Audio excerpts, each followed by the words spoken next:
Hello and welcome to Brutally Honest Level Review with your host, NikroPlays, the Geometry Dash YouTube series where I give my brutally honest review of levels with no sugarcoating. And in this week's video, we will be reviewing Allegiance by NikroPlays. Remember to subscribe for more level reviews and make sure to comment what level you want me to review and I'll pick one out for the next episode.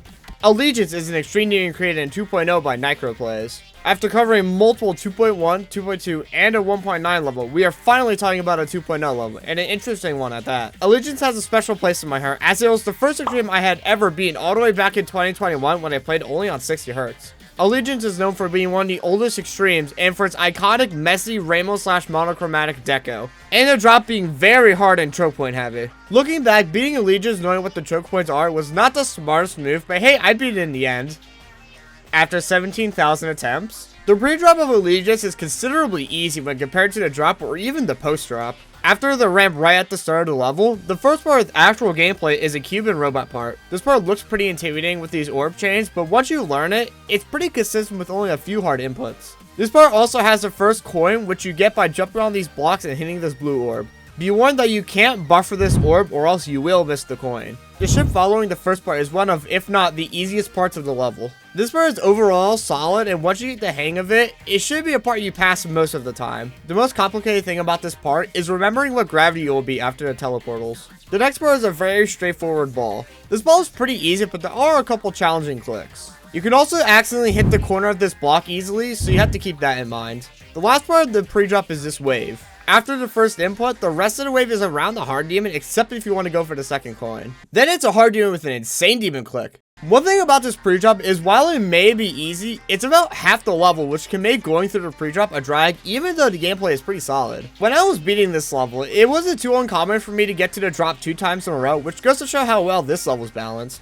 Now for the drop. While this may only be around 30% of the level's length, due to how much harder it is than the pre-drop and even the post-drop, it ends up being around half the level's difficulty. There are many really hard choke points in this drop, such as the straight fly at 58, we have at 64, and a singular wave click at 72. This wave click is super evil. Not only is it hard by itself, you also have to deal with your vision being limited from the black glow on the top and bottom of the screen. This wave release killed me way too many times. Similarly to the wave choke point, the ship at 58 is also made harder by the limited vision, but also, this is actually a buff straight fly.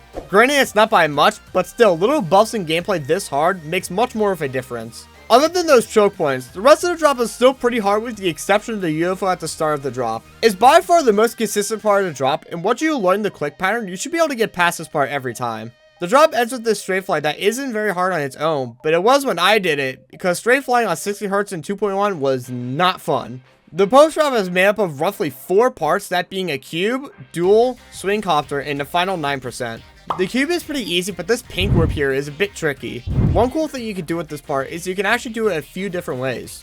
The dual after is awkward in the sense that some of these times are a little finicky, but this part does get pretty consistent. One thing to keep in mind for this dual ship cube is to focus on the ship, but then focus on the cube right after the straight fly so you can hit the blue orb. The swing copter after is pretty easy and generic in its gameplay, so nothing much to say there, but the transition into the ship afterwards is worth mentioning. The screen being covered momentarily makes this way harder than it needs to be, making it very easy to choke. The ship itself is challenging, but when you get past this final ship, you basically beat the level as the rest of it is pretty easy. Oh, and don't forget to grab this coin right after the final straight fly. While I might have said many things that don't sound good, the gameplay is fun, but you do need to know what you're getting yourself into if you do want to go for this. This also might be me having slight Stockholm Syndrome. While Allegiance may be very old and pretty dated, the level is still pretty recognizable for how distinct it looks.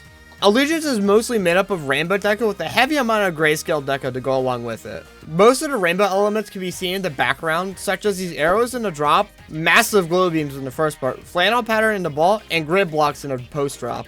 In comparison, basically all the blocks are grayscale with the exception of part of the blocks in the wave part. Most of the block designs also consist of these messy designs with multiple objects blending together to make these weird amalgamations of block designs. While you rarely see these types of old messy block designs anymore, and for a good reason, they are a good reminder of what we considered good back in 2.0. They have this distinct 2.0 charm to them, which ironically can be hard to recreate even today. No part shows us more than the first part of the post drop. You have grid blocks with the rainbow effect, classic 1.9 stars, a big ass laser beam, random columns of bricks falling, some 1.9 looking pillars moving in the background, and an early block parallax effect. This is probably one of my favorite parts in any 2.0 level. While the visuals themselves are a bit sloppy, the quality across the level is also a bit sloppy, such as the mini ship after 91%. After the final swing copter, it looks like Nikro gave up on making the rest of the level the same quality, as there isn't even a background, and the rest of the level after looks like it had the bare minimum work put into it to call it finished. It's not just the end of the level, as the background of the drop basically stops after the wave at 64.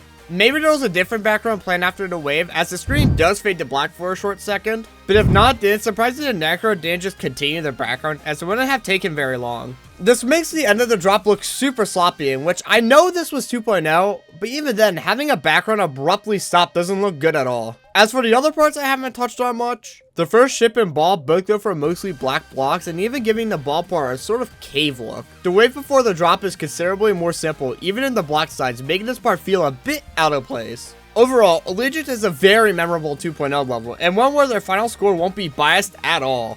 With all being said, I will be giving Allegiance a 7 out of 10. Now, that may seem high, but we all have those levels that we like more than we should. This just happens to be one of those for me. As for the title of the video, yeah, this is a pretty solid first extreme. Just don't beat it on 60 Hz like I did, and be ready to get your ass kicked by the drop.